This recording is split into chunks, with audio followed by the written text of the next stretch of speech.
I'll just give it a second for everyone to come in, all our panelists. Great stuff. Okay, so someone give me a thumbs up so everyone can hear me okay? We'll get going. Yep, all good.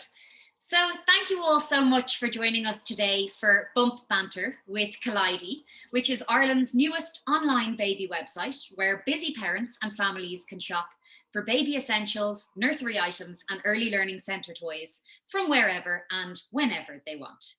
So my name is Justine King. I am a fashion stylist and broadcaster, and I am currently 32 weeks pregnant myself with my first baby. So I know, like so many of you here today, what a minefield it can be trying to prepare for this baby's arrival. What do we buy? What do we read? Whose advice do we listen to? Throw into that a global health pandemic, 3 lockdowns, and none of the usual physical supports for new mums. And it can be quite an overwhelming experience at times. So I, for one, am just so glad to be here looking at faces other than my other half for a change at the moment, but also to be collectively in this space with other women who are in the same boat as myself. Mostly, I am so looking forward to getting this invaluable advice from our panel of experts today on how we navigate through pregnancy and best prepare for birth during these uncertain times. So thank you so much to Kaliedy for bringing us all together here today. In just a moment, we're going to be hearing from midwife Avril Flynn, who will be speaking about coping with COVID restrictions, how to still make that time in the hospital special for you and your newborn. Then we're going to be hearing from pregnancy yoga teacher and doula Kathy Milliken, the founder of Bump Baby and Me, on prepping your body for birth. Nurse and antenatal educator Kitty Hackel will be discussing comfort measures that you can self-apply when separated from your birthing partner at any stage of the labour. We're then going to have a Q&A with our panelists at the end, but please do, as the panelists are speaking, pop your questions into the little chat box. If you want to make sure it's directed at panelists and attendees, and we will get to as many of those questions as we can at the end of the event. I'm then going to be showing you some of my hospital bag essentials before we finish up. And just for attending today, you're all going to be entered in a wonderful prize draw where one of you will be winning a Maxi Cozy car seat and Isofix base worth €468. And I will be announcing the winner of that great prize at the end of the event. And just to note, if you sign up to be in the Kaliedy crew, so that's signing up for the Kaliedy newsletter, you're going to get 10% off your next purchase, which is of course very handy if you're getting all the baby essentials together. So without further ado, let me introduce you to our first panelist, Avril Flynn, midwife, childbirth educator, hypnobirth and mindfulness teacher, and mum to Felix. Avril, you're very welcome to Bump Banter. Hello, Justine. How are you? Thanks so much for having us and me. You are so welcome. I'm so excited to hear this advice because I'm going to be here with my pen and paper taking notes. Yeah, it's been a crazy time, hasn't it? Crazy. Like it really has. So what I'm going to be talking about today is the restrictions in the hospital, and I know Kathy and Kitty will be with me in this. It's been very frustrating as a birth worker to see the restrictions as they've kind of been interpreted. And we have any birth worker has been working really hard to try and improve things. But unfortunately, largely it has fallen on deaf ears. So I always talk about controlling the controllables. So unfortunately, we can't really change things at the moment, but that doesn't mean that it has to totally detract from your experience. And I'm just going to talk a little bit about still making that time special for you, for your little baby, for your new little family unit. And hopefully it can take away, a little bit of comfort in knowing that you can still have an experience that's about you and your family, despite all the craziness that's going on. And let's firstly acknowledge just how crazy it's been. I mean, these are exceptionally difficult times. And Justine, being pregnant anyway is a stressful time. It's nervy, particularly if it's your first time, but even if it's your 5th time, it's still an anxious ridden time. And literally by osmosis, unless you have been living under a rock, you will have been personally affected by COVID in such a variety of ways. And that's stressful, and that's really, really difficult. So there's a built-in stress factor that pregnant people and pregnant women have never had to kind of exist in before. So it's really important to acknowledge that and to say it's okay to feel frightened and frustrated and all of those things. That's really understandable. So try not to internalize that to yourself. Understand that you're perfectly within your rights to feel, you know, worried and all of that. That leads me on to my second point, is to help yourself and to kind of make sure that you are as best prepared. Knowledge is power.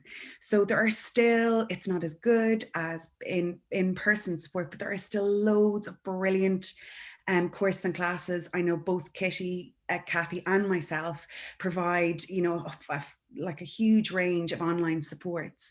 And that can really, really help kind of, I suppose, turn down the emotional intensity of any anxiety or worries that you're feeling. And also we know which units are having which restrictions, so we can help you navigate that. I know Kitty is going to be talking brilliantly about kind of comfort measures and staying at home, and I would really echo that, in that the less time that you're actually in hospital and the more that you're at home with your birth partner, if you're comfortable to do so. And Kitty's going to be giving you great tips on that. That's a really good idea, because in most of the hospitals, it's only when you're in active labor. And that means you have been in labor for quite a while, because active labor is, inverted commas, diagnosed when you're about 3 centimeters. So that's the time that you're moved over to delivery suite. And if you're a first-time mom, that's a long time. So Kitty's going to be giving some excellent tips. And I know Kathy is going to be talking about, like her as well, preparing yourself, preparing your body. So by keeping yourself fit and active and kind of accessing those sorts of tools. Also for you to consider either a hypnobirthing or breathing or gentle birth, or a class that's really directed at enabling you to really embrace the birth experience. Of course, when you get into hospital, if you want, you can have a full suite of pain relief and stuff like that. But if you've got a couple of things in your kind of mental tool bag, to know that you've breathing techniques or visualizations or different techniques that are going to, I suppose, make you feel as relaxed as possible. And all the evidence tells us, which is kind of an anathema, that the more relaxed you are, that it tends to follow that birth is experienced slightly easier. But obviously that doesn't go for everyone. Also, don't forget that there are wonderful staff in the hospitals, and one of the good things that have come out of the visiting restrictions is that special time in hospital, you can just absorb all of that information without the interruption of lots of people coming to celebrate with you. So what I would suggest, instead of getting kind of frustrated about that, see that as a really nice opportunity that you can do loads of skin to skin, start your breastfeeding journey if that's the way you're going with it. And you've access to the lactation consultants, the midwives, the nursing staff. So you can really ask all the questions, get all of the help and advice, and see it as that really special time of you starting your postnatal journey together with your little human. And also focus in on the hope and the beauty that you have done. You've grown a human. You're amazing. You've grown a human in an international pandemic. I mean, if that doesn't deserve the biggest medal and round of applause, I kind of don't know what does. And what women have done and what pregnant people and pregnant families have done during the last year is quite exceptional. That they have been able to withstand and grow healthy and well little people despite all the craziness that's been going on. Don't forget, also, people are isolated. A lot of people haven't seen their families for months and months and months, and that's trying. And one of the ways that we can combat that is by using, I suppose, the supports that are available. So my other tip would be make a really good postnatal plan. So that might include hiring a doula or having a consultation with somebody that can kind of help you plan, because obviously if your baby is due soon or in the next couple of months, it's likely that level 5 is going to exist until probably April, but probably a little bit after that, I don't know. But it's better to kind of plan with that in mind, and just make a kind of a sensible plan of what are the things that are going to need. Am I going to need a lactation consultant? If you are, now is the time to touch base with them. Am I going to need some help with baby afterwards? Now is the time to maybe do your little research and find out doulas in your area. I know that when I had my little person, and don't forget I'm the baby expert, I had a doula for 5 months, which is, and it literally saved my bacon. My family live away. So, and I cannot tell you the value. That is the best money I've ever spent. So don't forget that there are lots of different ways. And I mean, I'm a terrible one for lists, but by making a plan, you can feel a bit more in control of the situation. And you can, well, you can't control the COVID craziness. You can control your own narrative and how you feel about that. So just to recap on that, to echo what both of my lovely colleagues, Kathy and Kitty, are saying, make sure you're fit, healthy and well heading in, do lots of online classes, find your little community there, find a really good antenatal educator and do either hypnobirth or just a really good antenatal class, but really invest in that. Even if it's your second or third time on the rodeo, things are different now. And it's really good just for you to feel connected, and use the in-hospital support that's provided. See it as an opportunity that you're going to have a day or possibly a couple of days to really answer all your questions, get comfortable, have loads of skin to skin, beautiful time with your new little human. And then finally, make a really solid postnatal plan that puts you in control, you at the center of the story, and that you can still have a really beautiful and lovely experience. And what a story to tell your little person when they're born, that they were born during one of the craziest times, but that they provided hope and beauty. And that's really, really special. And also just to be really blooming proud of yourself that you have managed to do this and deal with this in the craziest of circumstance. So I just absolutely doff my cap to all pregnant people and families for just being blooming amazing. So well done. And that is that. So interesting that you say that it's kind of about changing your mindset and trying to see. I know we're sick of trying to find positives in this pandemic. Yeah, and I'm not trying to, like, I hope people don't take it up that I'm not in any way trying to like mitigate how challenging things are. But mindset is so powerful. And if you can just do a couple of small different things that puts you at the center of this story, then it feels like more of your story as opposed to you getting swept up in stuff that you just don't have control over. I think I've been pregnant for all through the pandemic. I think I found out I was pregnant early August. I definitely didn't think in April there would still be restrictions. I was like, no, sure nobody did. Yeah. But my friends have kind of said to me, geez, seem half as wrecked as most people usually, especially first time pregnant. But I've really taken this pandemic to, like, I have so much time to rest, to do my online workshops, to get early nights, because there's no having to pretend drink at the beginning or anything, going out nights out, or having to turn down Saturday nights out. I actually have turned it into a positive. I think it's been a really lovely time to be pregnant. I'm sure lots of people watching, apart from the kind of uncertainty and the restrictions around the hospitals, I actually think in a lot of ways it's been a nice time to be pregnant. So trying to keep that kind of positive thinking when you're a new mum and everything. And as you say, just embracing that nesting time, just you and your baby without too many visitors. I think that's... Yeah, and also just to, exactly like you said, like use that time to really kind of indulge whatever it is that you want to do and enjoy. And also don't watch the news. Like I have stopped watching the news. If it's that important, somebody will text me, because you really do absorb, a lot of stuff, and looking at constant kind of negativity, whatever it is, definitely can kind of, I suppose, impact on how you're feeling. And also there's lots of online communities, so the support is still there.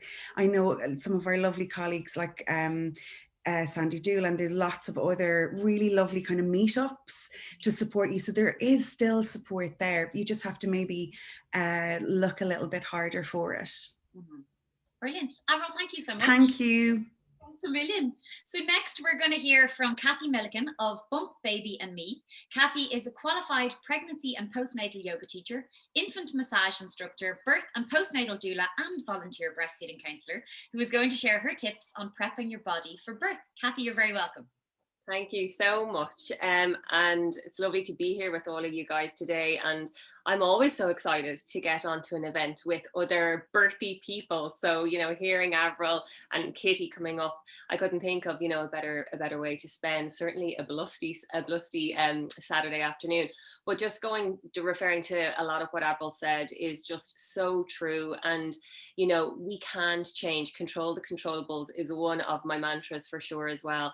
And we can't change a lot of what is happening, but how we process it and how we, you know, come back with our reactions, we can control.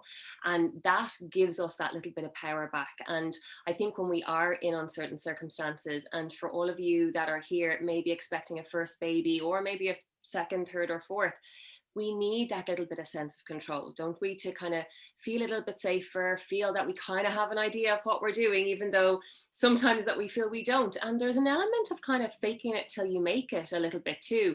So what I'm going to kind of chat about today is one of my main offerings, where I suppose the journey starts with lots of women for me in my pregnancy yoga classes. And a lot of questions I get from women through social media, or the first question they might ask before they book is, I've never done anything before, and you know, somebody told me that this is great, or my nurse or my midwife told me this was great, and you know, can you tell me a little bit more about it?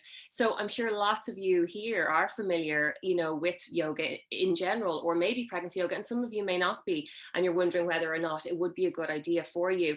And just to first say, it's suitable for all abilities. It doesn't matter whether you have done yoga ever before in your life, whether or not you have run marathons, whether or not you have, you know, been a sporty or active person. It's a beautiful place to kind of meet your body where it's at in pregnancy. And it's a gorgeous way of really connecting with your body. And I think within that pregnancy space and birth space, being, not to sound too hippy dippy here, but being at one with your body and very much in tune with how it feels on any given day. We know throughout pregnancy, we have so many changes throughout our body, and mentally and emotionally as well. So that's a big focus for me, aside of what I'll touch on, the physical benefits and the aspects of pregnancy yoga, but mentally and emotionally, being able to dial in and actually on any given day think, how am I doing today? You know, wow, what a day, what a week it's been. Within COVID times, we might be sitting at home. A lot of you will be working from home, and you might have other kids that you're, you know, looking after, as well as trying to look after your pregnant body as well. And having the tools from, say, a pregnancy yoga class or a similar class is amazing, because hopefully you will start to implement those little things that you're doing within those classes in your everyday life. And by getting more in tune with your body, by listening to it, a lot of the things then don't go unnoticed. So if you have niggles, we know lots of kind of complaints in pregnancy. You might have PGP, so like pain around the pelvic area, and you might have back pain. And a lot of the time women would say, oh, there's a niggle, kind of comes and goes, but a lot of the time women that are with me and working with me are very tuned in, and we're kind of addressing it, and we're looking at different things within pregnancy yoga. How can we help? What breathing exercises can we do? And a lot of it, would you believe, comes back to the breath. So you again will maybe have heard, oh, the breathing is so important. I can't tell you the amount of women come back to me in postnatal classes and having mentioned they just were so, you know, impressed nearly with the control that I had, the breathing that I displayed, the control, you know, how in touch I was with my body through the breath, and how profound the breath can be within, you know, your labor space and your birth space. So we already kind of touched on that, Avril, about creating that lovely space at home with maybe a birth partner, whoever's supporting you in your birth, and how when we get on top of our breathing, and how when we learn these beautiful breathing techniques within whatever antenatal class or pregnancy yoga class that you might be taking, that how important that is for just giving you again that sense of, I've got this, you know, the adrenaline is staying at a nice gentle level, my lovely oxytocin and my love, you know, kind of hormone and all these lovely things that keep us nice and relaxed. Our own natural endorphins are produced more when we've got good breath work. And what am I talking about when I'm talking about breath work. So on a day-to-day basis, we're all very, very busy, and chances are we're kind of breathing up into the chest, and it's nearly like survival breaths that we're ticking along with the body. However, when we start to learn about breathing techniques within, and it's nothing overly complicated, it's simply just meaning breathing deeper down towards your baby. And I always love that little thought about the breath is not just for me, the breath is for baby. So we're breathing right down, imagining that lovely breath and love kind of spreading around the bump and getting some lovely deep breaths. So while I'm talking about breathing now, you might be sitting there and even just try it. So try that gentle inhale in through the nose, bringing it down past the chest. And once we're focusing on that, all of a sudden you're kind of coming into the realm of what's called diaphragmatic breathing. So your diaphragm is sitting under, and obviously those of you that are a little bit later in pregnancy and your bump is expanding, that diaphragm is getting pushed up a little bit further, and it doesn't have the flexibility that it did pre-pregnancy. So we want to make sure that there's still a little bit of flexibility in it, because when we're talking about the diaphragm up the top, our pelvic floor, which I'm going to move on and talk a little bit about later on, is down the bottom, and it's the sling of muscle that supports all our very important organs in the pelvic region. So they work in harmony when they work effectively. So we know when we're doing our deep breathing that these guys are hopefully going to be working nicely in unison, and we need flexibility and we need strength in order to feel well and healthy, not only in pregnancy, but when we are birthing our babies, and very much so for our postnatal period. And just to give you, maybe put it into perspective, the amount of women that I talk to and have in class postnatally, if I say to them, let's be honest, you know, how many of you wish that maybe you had done things a little bit more consistently? And I'm never one for the guilt, guys. We know how busy we all are. But when they learn a little bit more about pelvic floor and the importance of it from a female perspective in life. So I'm talking about when we get to our 50s, 60s, and beyond 70s, this is not just for now.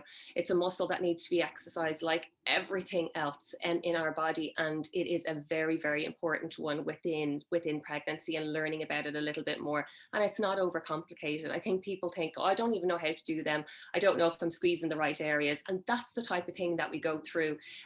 Certainly I do within a pregnancy yoga class. But I can't underestimate, you know, the power of, you know, what you can cultivate within a class like that, and give yourself that beautiful hour or hour and a half to kind of bond with your baby in a very natural and gentle way. I know a lot of women will say, I find it really hard, like I know I'm pregnant, but I'm busy and I'm doing this and I'm doing that, and I kind of have to pause and think like, God, there's a baby in there. And certainly maybe if it's a second, third, fourth baby where you're incredibly busy with other children. So cultivating that little time and space for you where you're able to switch off the mind, close the eyes down, focus within, get to that breathing point that I talked about. And we know the benefits that what I've mentioned of, you know, a little bit of mind control, a little bit of clarity within the head, feeling that you're a little bit more in control physically yourself as well, and slowing down everything. And remember, your uterus is working amazing in labor. It needs the powerful push of the breath in order to be as effective as it needs to be. So if we've got tension everywhere else, and I know Kitty's probably going to touch on a lot of this as well, when we are holding tension and stressed and we're not letting that lovely mind-body connection happen, we're pulling away, you know, the benefit from that big uterus, that big muscle that needs all the attention and love that it can get, the TLC.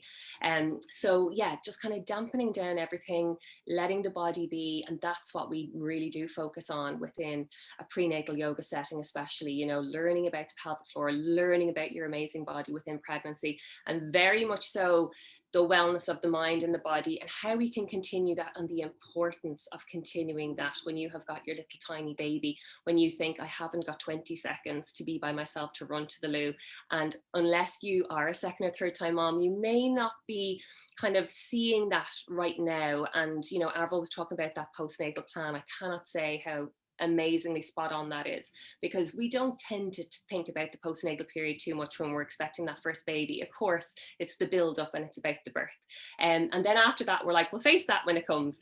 But actually, there's so much that will come your way, and in a very beautiful and maybe a little bit of an overwhelming, you know, we're not sugarcoating it. It can be a very overwhelming time. But when you have those tools in place, and when you've put all these little kind of building blocks in place during your pregnancy, you're setting yourself up for a very empowering time and a very prepared and confident time, you know? So that's how you want to prepare for your birth and your labor.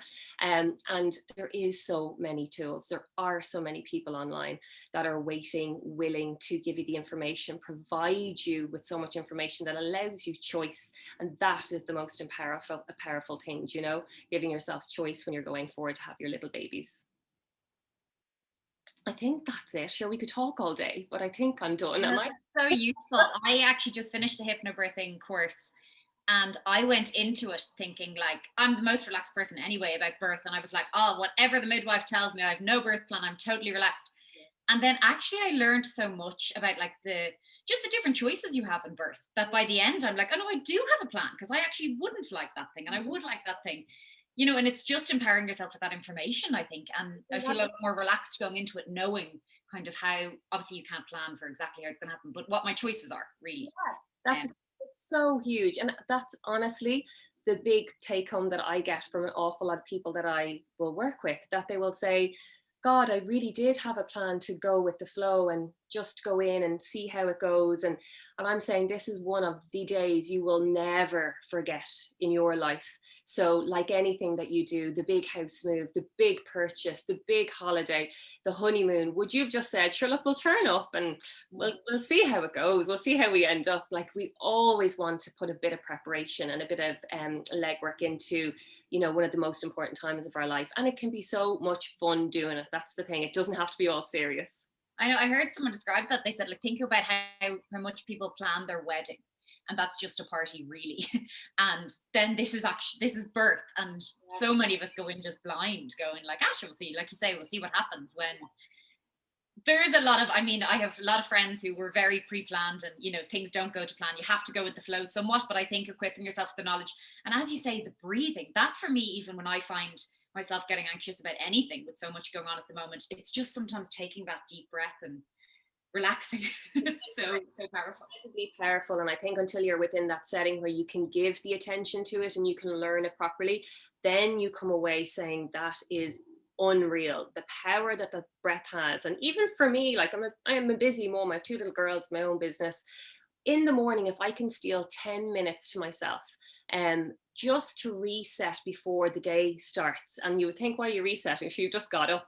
But it could have been manic within those few minutes of waking up and 2 people, like, you know, pulling at me. So to get those 10 minutes where I might just put on some chill music or a bit of meditation, whatever it is, completely reframes how I'm going to tackle the rest of the day. So if we blow that out of context and we think about how powerful breath might be within a birthing scenario, like, there's no end to it. There's no end to the benefits and how that communicates within the mind and the rest of the body. So yes, I would need a lot longer to go into it in full detail, but it just gives you hopefully a snippet and a little enough to go with. Brilliant. Thank you so much, Kathy.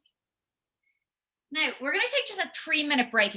I know most people here are going to be pregnant and might need the toilet, like myself, or to make a cup of tea, change a nappy, whatever you need. And we'll come back then at 2:30, and we've got Kitty coming up next. So we'll see you all in 3 minutes. Just a reminder, if anyone has any questions for our Q&A, pop them on into the chat box here, and it can be for any of the panelists or a general question. Keep them coming in. Okay, so we're going to go on with our final panelist, Kitty Hackel. Kitty is a registered nurse, lactation consultant, birth and postpartum doula, hypnobirthing instructor, and antenatal educator. I can't get over how qualified you guys all are. I'm like, it's amazing. Kitty, you're so welcome. Thank you so much, and thank you for such a lovely intro. It's so nice to be here, and honestly, I'm really enjoying it myself as a pregnant person. I don't know about you, but it's so easy to just get carried away. And like everyone so far has been saying, you just forget about it. It was only yesterday I kind of forgot for like a whole day that I was pregnant. You just get on with things and you just get so busy doing all of the stuff that day-to-day life, you know, everything continues, doesn't it? So this has been a really lovely time for me too, to just kind of check in and go, oh gosh, am I doing all of these things? And like Avril was saying, as the experts, you're always learning and you need reminding, just in the same way that every new mom does and every person who's due their baby soon. And thank you so much for all the fantastic questions coming in. I can see some really good ones, and I'm looking forward to addressing some of those. One of the first things that I was going to touch on was very much mirrored in what all of those other lovely girls have spoken about. So both Kathy and Avril have spoken about breath work and the importance of breath. But overall, I'm going to talk about 3 different points in terms of comfort measures that you can apply when you are labouring on your own. So many of us, depending on the stage of pregnancy that we are at, will be doing different sorts of preparations. So we might be lucky enough that our hospitals are doing sort of virtual classes, so antenatal classes. We might decide to do independent antenatal classes or hypnobirthing or gentle birth. There's all sorts of different classes that are going at the moment. And I know both Kathy, Avril and myself all teach different versions of those. So if you're looking for advice and not sure which one is right for you, that might be worthwhile popping up in the question box as well. But the biggest, sort of scariest part, really and truly, for the majority of us, myself included, is, okay, cool, I've got this toolkit, I've got all of these ideas, I've got all of these lovely things to try in my sort of labor hopscotch. And I always give the analogy of almost like a circuit class, going from station to station, trying your different comfort measures. But how many of those work so well when they're self-applied techniques? So do you end up just leaving them all at the door when you go to the hospital, when you're saying goodbye to your partner until you are either admitted into the hospital and the labour ward itself, or finding out what the next plan is? What do you do? What can you do? So I'm going to give the top 3 things that I personally found myself really, really helpful with my last baby, and what I plan on doing this time if I end up being in that scenario where I'm on my own. And I hope that you find some of them helpful. So the first one, and I'll try and give a little bit more detail to sort of build on what the other girls have said, but that is your breath work. And the reason that that is so important is that a lot to do with birth is about sort of unlearning. It's about forgetting what we've seen on One Born Every Minute. It's about forgetting that, awful birth story that Bridie down the road has told us, that she was in labour for 200 days. And it's about remembering that actually our body has done the hard work. Our body has built 4 chambers of a heart and a set of kidneys. It's done this most incredible thing already. And when it comes to the reality of birthing your baby, that's kind of the easy part. That part is about coming back to what our body already knows how to do, and trying to just be present and be calm and allow our body to do what it already knows how to do. So when it comes to our breath, it's about coming back to a space of being calm and relaxed, and allowing our body to work at its optimal capacity. So our uterus is a muscle just the same as any other muscle. It requires oxygenated blood flow, as does our baby, and our placenta, flowing all of that lovely nutrient-rich oxygenated blood to our baby. So when it comes to sort of being a little bit fearful or a little bit unsure of yourself, or not really sure kind of how the next phase is going to look, or just nervous about meeting your baby, oftentimes our first reaction is to tense up.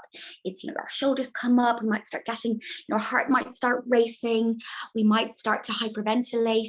All of those things work in direct contrast to what we're talking about here, allowing our body to do what it already knows how to do. So instead of having, like Kathy was saying, those lovely sort of that kind of cocktail of birth hormones that encourage our bodies to have that natural bounce back effect of the endorphins, so our natural pain relievers, and the lovely oxytocin, so that's the sort of bonding hormone, the love hormone that encourages our surges to work really powerfully so we can meet our baby in the end. What happens is when we start to go into that fight or flight response, we have an immediate sort of stop to all of that. And immediately our body perceives those surges as being much more painful than they would be if we weren't to use our breath to calm our bodies down, to come back to that state of, actually, I can do this. My body knows what to do. So when it comes to the breath, yes, you can absolutely learn all sorts of techniques. You might have heard of J breathing. You might have heard of up breathing. You might have heard of down breathing. You might have heard of belly breathing. And ultimately, when it comes to it, it's about slowing down the breath. It's about that diaphragmatic breathing, so the belly breathing like Kathy was talking about. It's about thinking about directing all of that lovely energy and blood flow towards our baby instead of being up in our chest like this. So with your breath, there are so many different types that you can learn, and gentle birth, hypnobirthing, we all teach differing versions of the breath itself, and they might just have a different name. But if you can focus on your breath, it gives you not only sort of a focus for your concentration, but it gives you that sense of control. It gives you something that you can do if your birth tends to go this way or if it goes down this way. It doesn't really matter what route your birth takes. That tool you can carry with you no matter what direction it goes in. So using the power of your breath isn't just, fuddy-duddy, and it's not just about, kind of, oh yeah, I have to remember to breathe. It's actually got a very much scientific backing to it. So that would be something that I would personally say, start now, start practicing your breath, and, taking that time for yourself in your day to come back to the breath, come back to that slow belly breathing or diaphragmatic breathing down to your baby. So that's, I don't want to even confuse it even more. Slow, calm breaths. So that's the first thing that I was going to suggest. And the next one then is actually something that I'm going to demo, and you're going to get a little glimpse of my own bump. So I'm nearly halfway there now, which is very exciting with baby number 2. But this is something that, for me, if I was to sort of pick out what worked really beautifully for me last time in terms of comfort measures, this one was I couldn't have done it without this. And one of the things that we forget about, sorry, turning away there. One of the things that we forget about is with our pelvis, as our baby's sort of spiraling through the pelvis, we have all of these ligaments that are tying the uterus to it. And as our uterus is working really hard to get our baby from inside to outside, those ligaments pull really tightly. And actually, for me, that was one of the most uncomfortable parts in terms of the intensity of my surges. And the biggest help for me was using a little bit of counter pressure. So for those of you, while you have your partner with you, whether that be your doula, your mum, your sister, the daddy of your baby, counter pressure, essentially what you're talking about doing is relieving some of the tension when those ligaments are pulled really tight. So my favorite one is the double hip squeeze. And what you're talking about doing is finding where those little bony prominences are, just where your hips are, placing the heel of your hand on either side. So that's going to be your partner, your birth partner, and pressing in as tight as you can. And what you're doing is opening up the space down below, but you're also relieving some of the tension that's being pulled on those ligaments in tight. I really need to get a pelvis with its ligaments attached, but you can't do that on your own, right? Until now. So I'm going to give this a go. I've got, it's one of my many rebozos, which is another birth tool, but you absolutely don't need one. All you need is a scarf or sort of a pashmina shawl, something like that you don't mind kind of getting a little bit of use out of it, but something that doesn't have any stretch to it. So it's got to be a rigid knit. And let me see now, hopefully you can see what I'm doing. So I'm literally finding again my hip bones and wrapping this right around. So spreading it out a little bit and wrapping it just around the other side and tying a big old knot in it. So one knot, just like that. So it's sort of covering all of my hips, keeping everything really snug in there. And then another knot, and you're probably all going, what on earth is she doing? And then, so it's nice and snug, should give you a little bit of support there anyway. It feels quite nice, I know for me it does.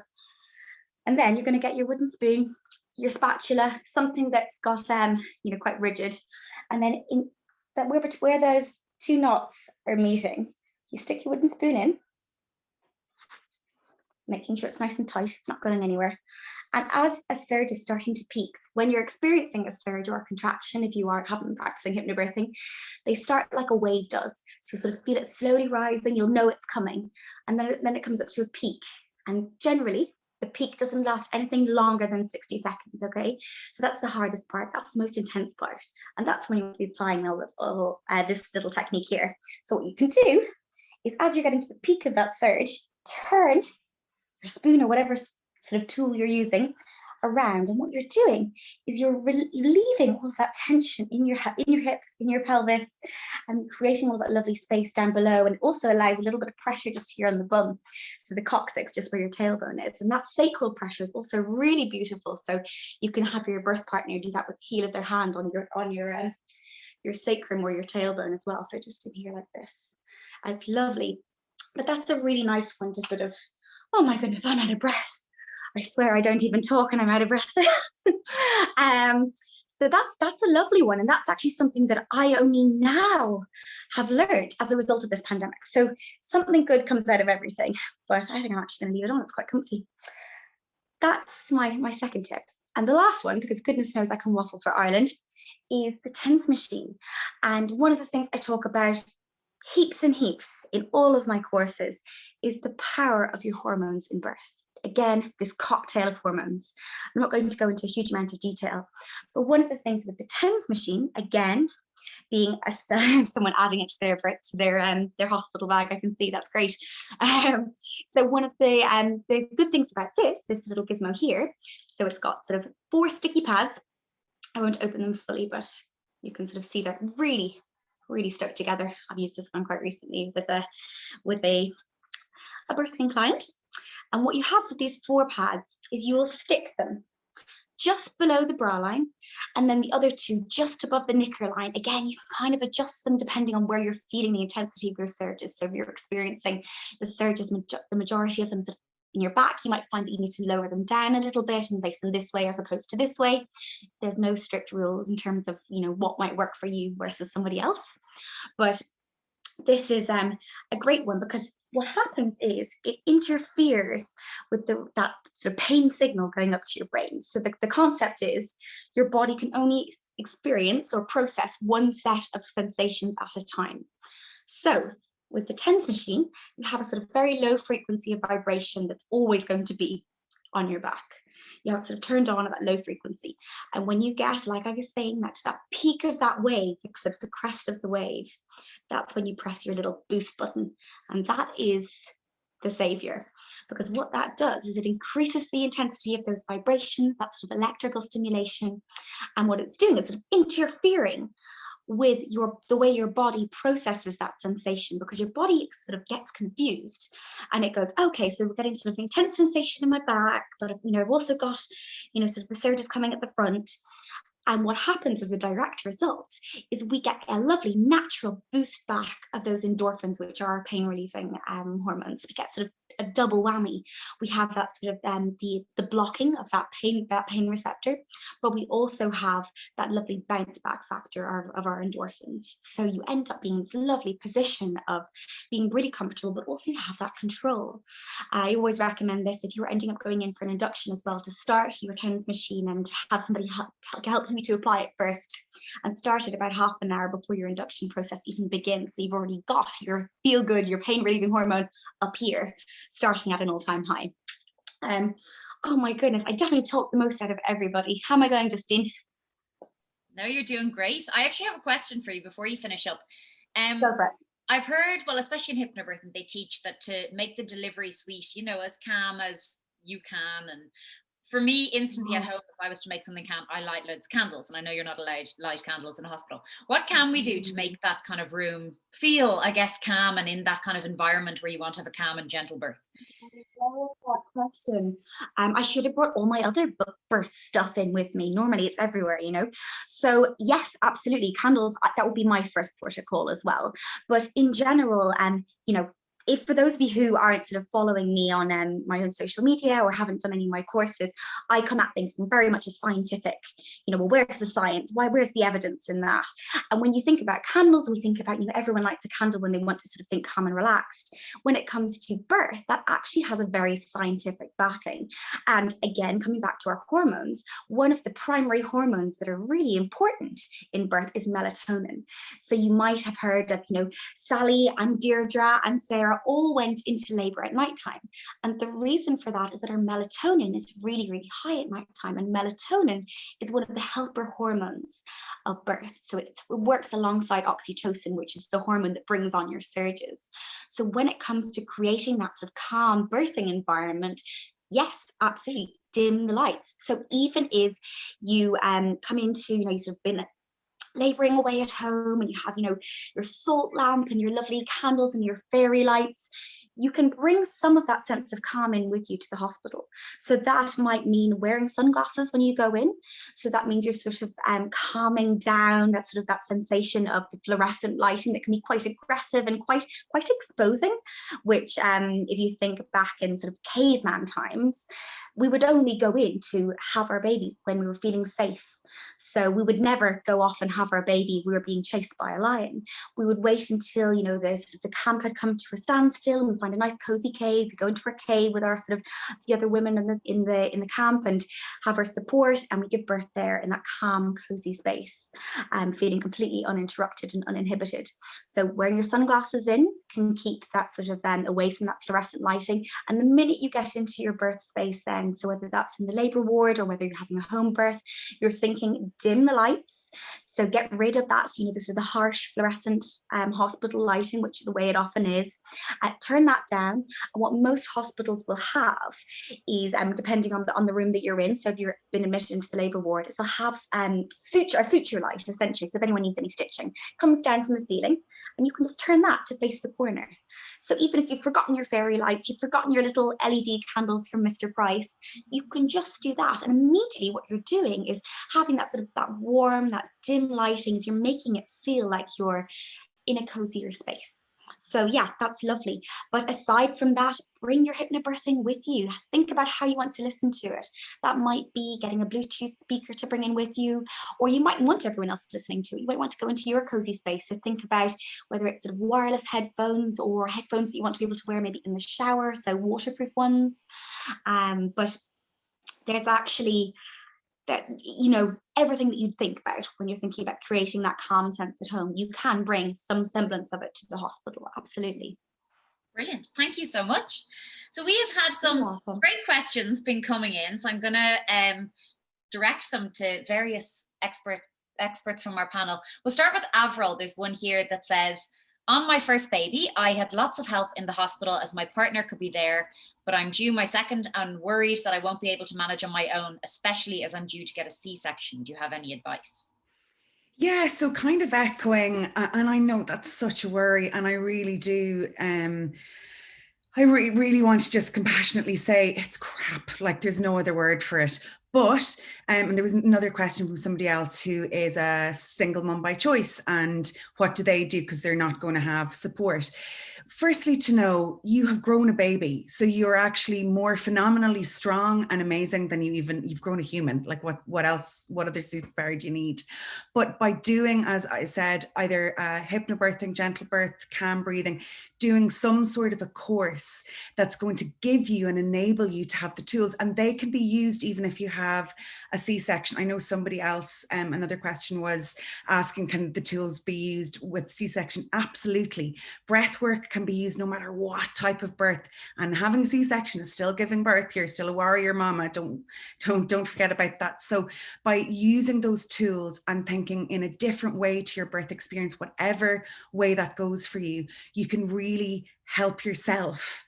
That if you are on your own or find yourself laboring alone, that you can dip into that and go, I'm going to be okay. And just again, echoing with positive affirmations and all of that, you'll kind of learn in an antenatal course that you do.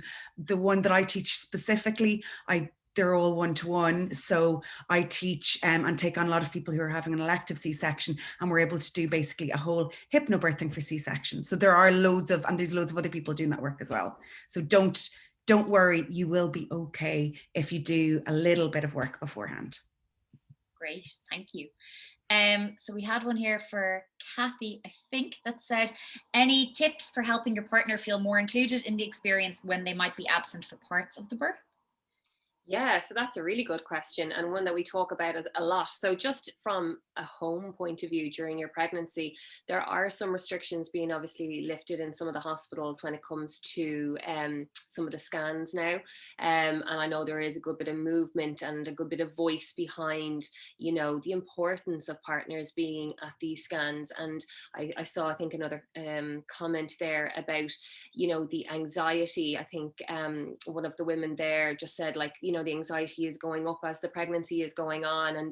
And you know, it's without that kind of that person who knows you just nearly as much as you know yourself, without having that presence there, it can be a really, really big knock. But I suppose being able to have just honest, open conversations at home throughout the pregnancy about what your wishes are together, so that, you know, that your partner feels very much a part of it as well. And especially maybe for a partner that's, you know, you're expecting that first baby together, you know, there might not be much to compare it to. So they might have been in and out of hospital with you a lot, perhaps on a second or third baby, but now on the first, this is probably all they know, you know, being able to maybe drive you to wait to pick you up, to have the phone call to say that I'm finished now. So it's all very different maybe to that maybe partner that has expecting a second or third baby. So just, I suppose, being as supportive to one another and keeping the partner informed as much as possible throughout your appointments. I know lots of places you're able to video, and you're able to take pictures when you're in with scans, or write down when you're in your appointments as well, because maybe if you're sitting there with your midwife or your consultant, whoever your kind of chosen caregiver is, and they're maybe saying stuff, and you know, it goes in one ear and out the other, and you're walking out going, I can't remember what she said to me. So have no problem saying, if you don't mind, I just want to take down a couple of things what you're saying there, you know, about my next appointment, or what might need to happen, or, you know, so you're able to go back to your partner and have these conversations about what happened there in your antenatal appointment, and you know, keep to get together as much as possible, so that they do feel very much a part of it. And they may not be feeling, I think we take it on as well, and we're like, oh, they must be feeling this way and that way, where, you know, they may not also, they may just be going with the flow, and this is how we're doing things, and you're their primary concern as well. So, you know, you're kind of meeting each other kind of in that space in the middle. But I suppose, you know, and again, a lot of hospitals, there is little bits of leniency that I'm hearing, that partners are in fact getting in and having a good amount of time with mums, with once they can get moved up as soon ASAP towards a delivery room and whatnot, and also being able to spend that a little bit more time in postnatal. So there are little gaps, and there are little, you know, glimmers of light that we are seeing, and hopefully, please God, we will continue to see these, like Avril was saying at the very start, these restrictions, hopefully moving in the right way. Great, thank you. Kitty will do the next one of, how often or long would you suggest skin to skin with the baby after birth? Oh goodness, that's a really good question. I'm actually at the moment, as we speak, creating a sort of an aspect to one of my courses around this. And one of the things we always hear about is the golden hour. And for me, I think, why restrict it to that hour? Personally, I think that skin to skin, the benefits of skin to skin, that thermoregulation, so regulating the baby's temperature, diversifying their microbiome, and balancing out their blood sugar levels, the bonding aspect of it, and getting breastfeeding off to a really good start. Those benefits don't just disappear after the first hour, but I would say at a minimum, that you can delay the checks. So oftentimes what happens in most birthing scenarios, in the hospital setting certainly, is that babies are often whisked away quite quickly. So whether that be to weigh them, to do their newborn checks, so checking for their palate, that their palate is complete, checking that they've got 10 fingers and toes, and all of those lovely things, majority of them, bar the weight, can be done while baby's actually snuggled up on mum's chest or daddy's chest, or whoever is the birth partner. And delaying that actually has a really positive impact in terms of bonding and breastfeeding, and that lovely gentle transition, because we have to remember that these babies have been snuggled up in the womb for a majority of us longer than 9 months. And that's quite a long time. That's quite a shock to the system to then be exposed to the bright lights, the new sounds, the new smells, all of these crazy new things for a newborn baby. So my suggestion would be minimum an hour. So majority of hospitals will allow you sort of an hour of time in the delivery suite before you're then moved to the postnatal ward. Sort of busyness depending, but an hour minimum. Ask for your checks to be delayed. So when it comes to, say, maybe writing out your birth preferences or your birth plan for how you would like things to go, and I would add that in. I would say that I would like my newborn checks to be delayed, or the majority of them to be done while baby is skin to skin on my chest. Great, thank you. We'll go to Avril again with this one. Is there a hypnobirthing audiobook you would recommend to download to listen to during labour? Yeah, well, there's loads of different ones. So what I would suggest is not to listen to it just in labour, to start listening to it, and you can do it as early as possible. So there are loads of different ones. At the moment, I do a kind of a rolling 6-week relaxation and breathing course where you actually have the materials then to listen to whenever you like. And I know Kitty does a really brilliant online hypnobirthing as well. And there are a couple of different apps. And if you don't like the sound of our voices, then there are other ones too. But literally, if you go into Amazon and type in hypnobirthing, there's a choice there, and just see what the reviews are. Before I buy anything, always read the kind of reviews of what other people say, because there's different things that suit different people. So sometimes, like, you might hear one and the voice just gets to you, so that's not going to help. So so I hope that answers that question. Great. Kathy, how soon into your pregnancy should you start pelvic floor exercises? I haven't done any yet. I'm near my 3rd trimester. Am I too late to start? No. Nobody's ever too late to start. So if we were talking in general terms, females in general, and actually like males should be looking after pelvic floor as well. But for the purpose of this, well, let's concentrate on us lovely ladies. And like from your teens and onwards, pelvic floor should become something that we are all taught about. And look, we could sit here till the cows come home about the other stuff from a female perspective that we also should be taught about. But no, it's never too late to start, because what you want to start to do with your pelvic floor, is become accustomed with it. How does it feel? Am I doing it correctly? And they're very small movements. I think sometimes we're looking for this massive, big reaction when we're doing a pelvic floor exercise. And the best thing to do is to start when you're very, very relaxed. So for those of you that haven't, maybe started a nice little practice of pelvic floor, think about, how am I going to make this as easy on myself to pick up, to learn, to go with? So a lying down position is going to be your best friend, because it takes gravity out of the mix. When we're sitting or when we're standing, especially with weight of baby inside, it's going to be a little bit harder to do them. So they are your go-tos eventually. Whereas to start pelvic floor exercises, lie on the back. What you're looking for is literally a small squeeze into your back passage. So we can overcomplicate this, but it's very, very simple. It's a small squeeze into your back passage, like you are stopping wind escaping, okay? So we're all ladies here, but I think we can all, get on board with, how does that feel, that kind of stopping wind escaping? And what you're looking for to build up a really nice maintenance in pregnancy is doing 20 of those little holds really just nice and efficiently. And then having a little bit of a break. It's a muscle at the end of the day, so it's going to get a little tired. Having a little bit of a break, a couple of minutes, and then doing 20 more, but a little bit longer in that hold. So you might be looking at a 5 to 10 seconds hold before you relax. And can I just stress the importance of relaxing and letting go of your pelvic floor, especially for anybody who may be a little on the fence of, I think I have a tight pelvic floor. You might be aware of some symptoms that you're experiencing. So again, with anybody that is concerned over anything in your pelvic region, I can't stress the importance of women's health physios.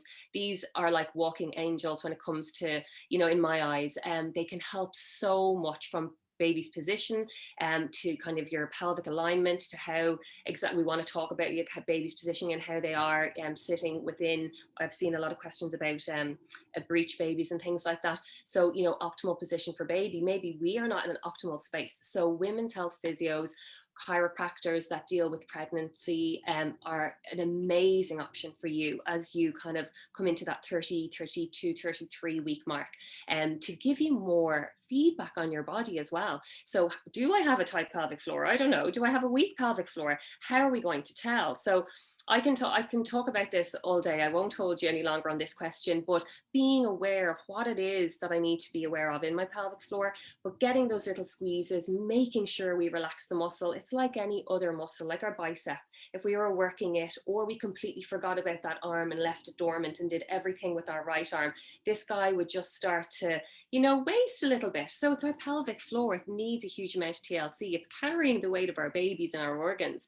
So being able to give it that little bit of TLC during pregnancy, no matter what stage you're at, is a great go-to. Perfect.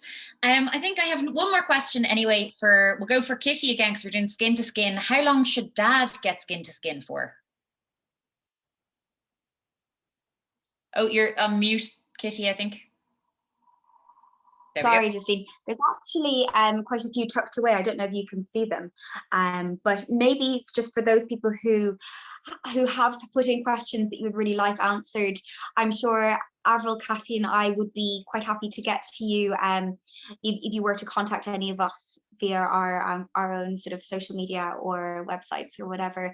And I know Justine is going to leave them up somewhere for you to access. But to answer that question, that's a really lovely one. And again, there are no set rules. This is your birth, and you only get to do it once. You only get to meet this first baby once, this second baby once, this third. They're all equally important, and they're all equally an experience that can be dependent on how you want it to be. So when it comes to dad getting time to skin, there's often an opportunity that presents itself for this time to happen, and that seems to be for a lot of women when women are getting a little check down below, so just to see if there's any grazing or tearing that has happened as baby's head and body have been delivered. And that time is a really nice time for daddy to get a little bit of time skin to skin, so that mum can just focus on her breathing and taking in gas and air, and sort of getting through that little sort of examination, which can be a little bit uncomfortable. And that time is really nice for dad to get a bit of bonding time in. So that might answer that one quite nicely. Great, thank you so much. So I think someone's asked the panelists just to put their handles so they can be followed on social media. So if everyone does that, I know all of the ladies have so much advice on their social media, so follow them there for more courses. I'm going to quickly run through some hospital bag essentials that I've been told. This is obviously my first time doing it, but I think things are a little bit different because of the restrictions. So maybe some of the tips that I've picked up, and I did put up an Instagram post and got some really great comments, but also if any of the experts have more to add, please let me know. One good tip was to pack a separate labour bag and hospital bag. And the reason for that being, if my partner only has to drop me at the door for that early stage of labour, I'm not carrying all of my stuff with me and the baby stuff and everything. I'm just carrying in my labour bag. And when he does get to join me in the delivery suite, he will have my overnight bits and my baby bits. So my labour bag, which still needs additions, I have the TENS machine, which I think the girls mentioned earlier.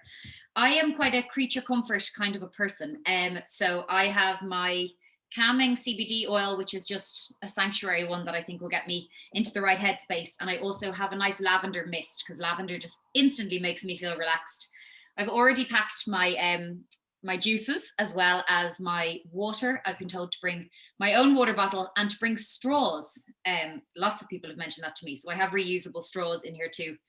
I have lots of hair bobbins to tie my hair up on top of my head, and also to keep my hair off my face. Then I have facial mist. I have a toothbrush and toothpaste. I was trying to think of it as what I love on a long haul flight and what I'm always lost without. So I decided that they're the kind of things if I need refreshing. And I have some face cloths, anything else in that one. And I have my earphones. And then what I want to labour in, I am a fashion stylist. So it's not that I'm looking to look fashionable in the hospital, but my first thought was, what do you actually wear when you're giving birth if you don't wear a hospital gown? And I was looking online and there wasn't this like ready information of it. So I really had to think about what I'd feel comfortable in. So I tracked down a night dress that has buttons down so I can do skin to skin, that I can breastfeed hopefully as soon as the baby's born, but that was long enough that it wasn't just a t-shirt. That to me was quite important. So I tracked that down online.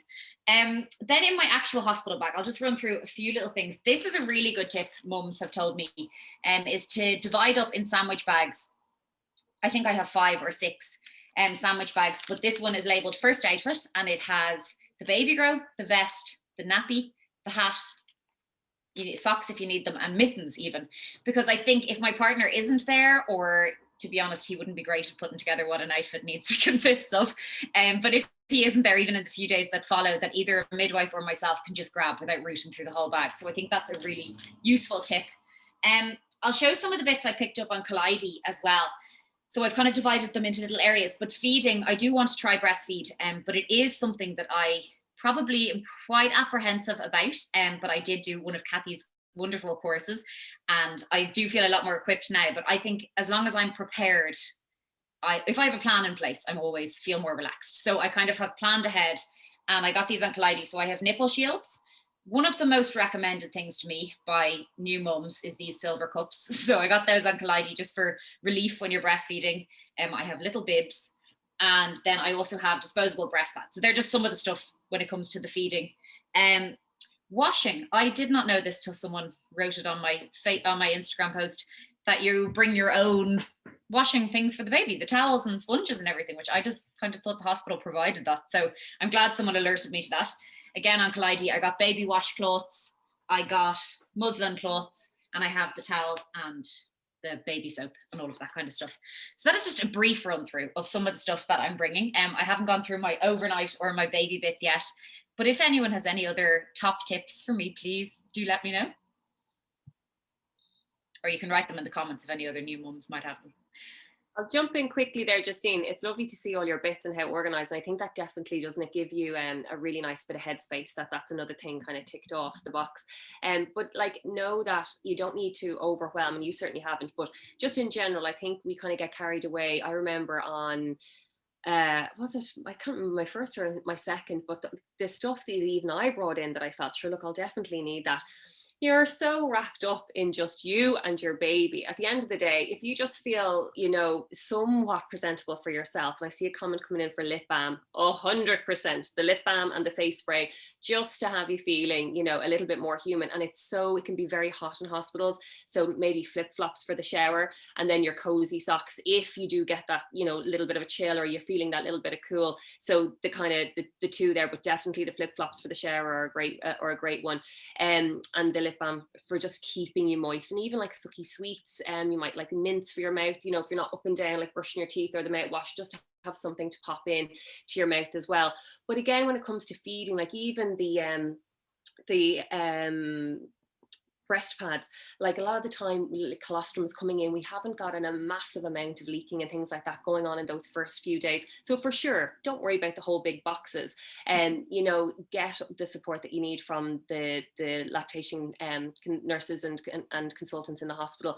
And don't be afraid for anybody sitting here of the call bell. Sometimes you'll ask and they'll say, yep, they're on their way up to you, and we know how amazing they are. We also know how busy they are. So if you're going to just take that as your answer and not ask again, or not press that call bell again, like I really would like to see somebody just with, how baby's latching, or you might have questions about the bottles, or whatever way you're choosing to feed baby. Don't be afraid to ask or ask again. Sometimes it's just that they've forgotten because they're so busy. So yeah, definitely as well, the little spritz. Oh, somebody's just put it in about this little spray bottle. So the spritz for your bits. So especially if I do have that part. Bottle. Yeah, exactly. So making things comfortable for yourself. We don't think about the first wee or the first bell movement after having a baby, and it can be a bit of a scary thing, So yeah, keeping the area very, very clean is important, and just help as you're peeing, the bottle and the water, just to alkalize things and just make yourself feel a little bit more comfortable. So it's great that you got all that feedback. And yeah, there's obviously lots of mums here that have some nice little things. Oh yeah, and washing your newborn. Be in no rush to wash your little baba with all their gorgeous natural, oils and their vernix after being born. If it's a preference and you want to, for sure. But some people are quite happy to defer off. It's not a to do. It's not a have to do. So again, that might be something that you might look at for your preferences. Okay, so you can leave that if you want to until you get home or whatever. That's one whole area in the bag I wouldn't have to put in. No, that's brilliant. Thank you so much. And anyone who wants to keep the comments coming in there, please do. I'm going to announce the winner. Let me find the name here. And we just want to make sure that she's here. So Janet Kenny, if you are here, just pop a little comment into the chat and we can arrange your prize for your maxi cozy and your Isofix base. So it's Janet Kenny, or Janet Tynan is on her email. So let us know if you're here. I'm going to jump on and just say thank you for all of our wonderful advice we received here from our experts, from Avril, from Kitty and Kathy. You should have all their social media handles now.